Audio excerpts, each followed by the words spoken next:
if someone's listening to this, and I know when I went through it, my darkest period was based off the fact that I didn't think I was going to get better. And maybe one day, you know, my kids will be looking after me. And I think that's still this very real reality of what we're dealing with, whether it's, you know, going from concussion and then the emotional issues that go through it. If someone's listening to this, what would you say to them with the journey you've been on and, you know, going to do these things like psychedelic treatment, which, you know, I've found great healing in as well?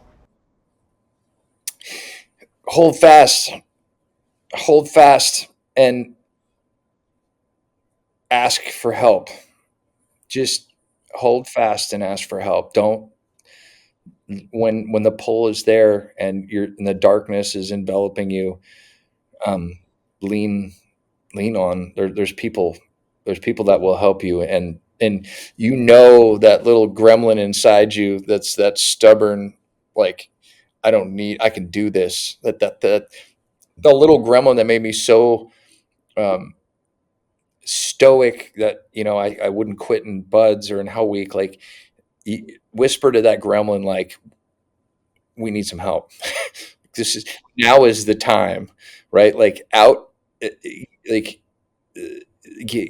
checking out is not the option, and there is a way out. There is a light.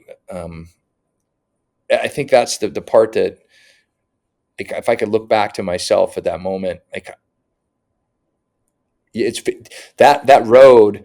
You know, the best advice I ever got was from Admiral Smith, who's one of my heroes. And I was debating on whether I was going to go to the Naval Academy. I just made it through SEAL training, and I'm like at the SEAL team, and I got apartment, and I'm just cool, and like I'm this young frogman. And they're like, all right, now start over and go back to the Naval Academy and shave your head and pull your socks up and memorize the weapon forward aft on an Arleigh destroyer and go to school, which I was like scared to death of. And I'm like, well, I'm already a SEAL. Why would I go back through that? And Admiral Smith said to me, when you're forced to make a decision in life, always choose the hardest path. It's always the right one.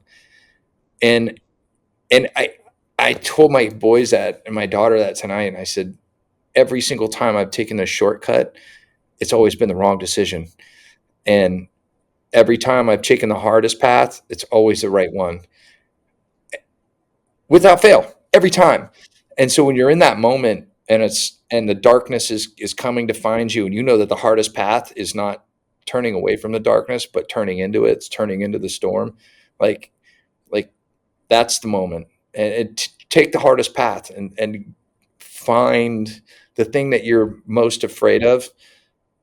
Go face that now. And it's going to have nothing to do with the sport that you played or the job that you had, or, you know, the thing that broke you. It's going to be that little thing inside of you that caused you to run in that direction in the first place. And just, you know, I think about that all the time. And any way you can find the divine light in yourself is the right way.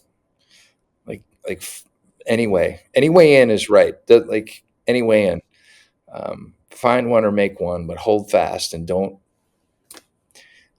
succumb to it. Because you don't know what is in store for you. Like, you know, God, he